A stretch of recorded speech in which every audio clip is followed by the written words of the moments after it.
కానివ్వండిరా, గమ్ముని కానివ్వండి. కిట్టయ్య, రావు గారి స్థలంలో రాళ్ళు పాతేస్తున్నారా? అదేంట్రా, ఆ స్థలం మంది కదా, పద ఇల్లు అడుగుదాం. రావు గారు, ఈ జాగా మాదండి, ఎప్పటి నుంచో మాదంలో ఉంది, ఇక్కడ రాళ్ళు పాతేస్తారు. ఏంట్రా మా అయ్యగారికి ఎదురు వస్తావా? బతకాలనుకోవట్లేదా? ఊర్లోనే ఉండాలనుకోవట్లేదా? ఉండాలనుకుంటే నోరు మూసుకుని మాట విను, లేదా ఈ ఊళ్ళోనే కాదు ఈ భూమి మీద నీకు నౌకలు చెల్లిపోతాయి. మీరు అన్నండ్రా, మన కిట్టిగాడే కదా, ఒక తెలుగు తప్పు పని చేయడంలో చూడు కిట్టయ్య, వాళ్ళ మాటలు ఏం పట్టించుకోకు, పుట్టి మూర్ఖపోయాదో వాళ్ళ మాటలకి. కానీ ఈ స్థలంపై నల్లుడు మోజు పడ్డాడు, మరి ఇవ్వకపోతే మాట వచ్చేది. అందుకు నేను ఇప్పుడు చెప్పొచ్చేది ఏంటంటే, ఆ తలం నాకు వదిలేసి చెరువు కింద నుండి తలంలో నీకు నచ్చినట్టుగా ఇల్లు కట్టుకో, ఎవడడ్డొస్తాడో చూద్దాం. అయ్యా అట్టా కాదయ్యా, నా కూతురు దాన్ని చిన్నప్పుడు ఇష్టపడ్డదని పొలం అమ్మి కొన్నానయ్యా, ఇప్పుడు ఇది ఎలా? ఏరా బలిసిందా, నాకెదురు చెప్తావా? అయ్యో పెద్దయినా, ఏంటండి ఇది? సాటి మనిషి మీద గౌరవ మర్యాద లేకుండా ఇలాగానా ప్రవర్తించేది? ఆయన ఇలా బాధించాక మీకు ఎవరిచ్చారు? ఇదిగో వదిలే, నీకు తెల్లనుకుంటా, ఈ ఊర్లో ఎవరికి ఎక్కవాలన్నా నా ఇష్టమే, అలాంటిది నాకు ఇంకొక ఎక్కడా? డబ్బు బలంతో మందిని వెనకేసుకొని నీ ఇష్టాన్ని చేస్తూ ఉంటూ ఊరుకునేది లేదు. న్యాయబద్ధంగా రాజ్యాంగం కల్పించిన హక్కులను అందరిలాగే ఈ ఊరు వాళ్ళు కూడా పొందేలా నేను చేస్తాను. అబ్బే, బాగా చదువుకున్న వాళ్ళతో ఇదేరా ఇబ్బంది, ఓ పట్టాన్ని ఏదో అర్థం చేసుకోరు. అయినా నీ పిచ్చి కానీ నన్ను కాదని నీకు ఎవరు సపోర్ట్ చేయరు.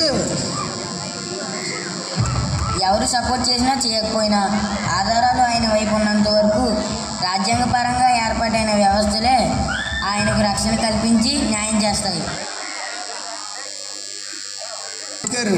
ప్రతి సెంటర్లోనే ఆయన విగ్రహాలు ఒకటే చూడలేకపోతున్నారు బాబు. ఏంటి, రాజ్యాంగం అంటే ఒట్టి పుస్తకమా? సార్, రాజ్యాంగం అంటే ఎవరో ఒక వ్యక్తి తనకు తట్టిన ఆలోచనలను ఒక పుస్తకంలో వ్రాయడం కాదు సార్. అసలు రాజ్యాంగం అంటే ఏంటో తెలుసా? దాని వెనుక ఎంతమంది ఎన్ని సంవత్సరాల శ్రమ దాగుందో తెలుసా? సెంట్రల్ గవర్నమెంట్ మరియు ప్రతి స్టేట్ గవర్నమెంట్ ఏమేం పనులు చేయాలి, ఎలా పని చేయాలి, ఎలక్షన్స్ ఎలా ఆర్గనైజ్ చేయాలి, మిలిటరీ పవర్ ఎవరి దగ్గర ఉండాలి, ఇలా దేశాలకు సంబంధించిన బోలెడు ఇంపార్టెంట్ విషయాలు అందులోనే ఉన్నాయి.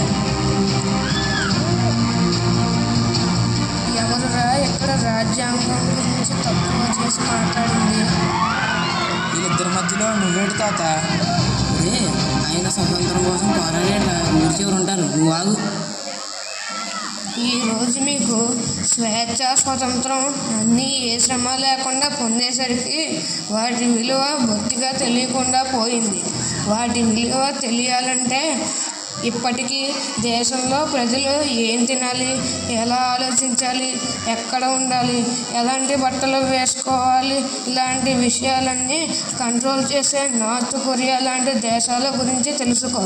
మనకు స్వతంత్రం వచ్చే సమయానికి రాజ్యాంగం అనేది ఈ దేశంలో నివసించే 35 కోట్ల జనాభా యొక్క కళ, 2 శతాబ్దాల వేదనకు నిరీక్షణ, 9 దశాబ్దాల ఆకాంక్ష, అణగారిన వర్గాల జీవనాడి.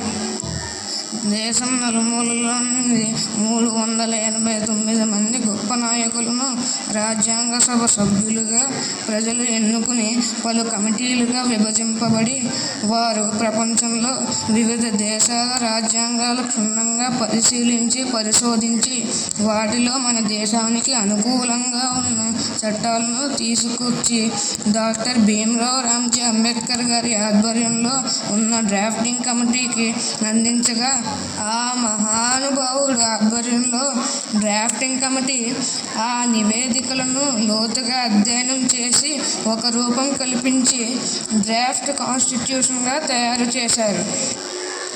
ఆపై రాజ్యాంగ సభలో సభ్యులందరూ డ్రాఫ్ట్ కాన్స్టిట్యూషన్పై సుమారుగా 6 నెలల సుదీర్ఘ చర్చలు జరిపి 2473 మార్పులు చేసి అందరి ఆకాంక్షలను నెరవేర్చేలా ఉన్నది అని ధృవీకరించాక నవంబర్ 26, 1949న మన రాజ్యాంగాన్ని ఆమోదింపచేశారు.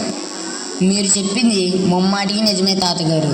మన దేశం తర్వాత స్వాతంత్రం సాధించిన చాలా దేశాలలో పౌరులు దయనీయమైన మరియు దుర్భరమైన జీవితాలను గడుపుతున్నారు, కేవలం దృఢమైన రాజ్యాంగం లేకనే. అసలు ఇన్ని కోట్ల జనాభా ఉండి ఇన్ని రకాలైన మతాలు, కులాలు, భాషలు, ఆచారాలు కలిగి ఉండి కూడా 75 సంవత్సరాలకు పైగా ఎంతో సామరస్యంగా కలిసి ఉండడం చూసి మొత్తం ప్రపంచమే ఆశ్చర్యపోయేలా మన భారతదేశం ఈరోజు ఇలా నిలబడగలిగిందంటే అది కేవలం ఆ మహనీయులందరూ కలిసి మనకు అందించిన ఈ రాజ్యాంగం వల్ల మరియు దానిని గౌరవించి అనుసరించి నాయకుల వల్లనే. సో రాజ్యాంగం జస్ట్ ఒక పుస్తకం కాదు sir, it's a way of our life, every Indians way of life. పోతే పోయింది కానీ తస్సదిగా భలే చెప్పాడురా. పోనీ అనరా, రాజ్యాంగం అంటే చాలా గొప్పదిరా. అంబేద్కర్ మహాత్ముడురా. ఇలాంటివి మాద్దాం ఇంకా. ఏపీ జై హింద్.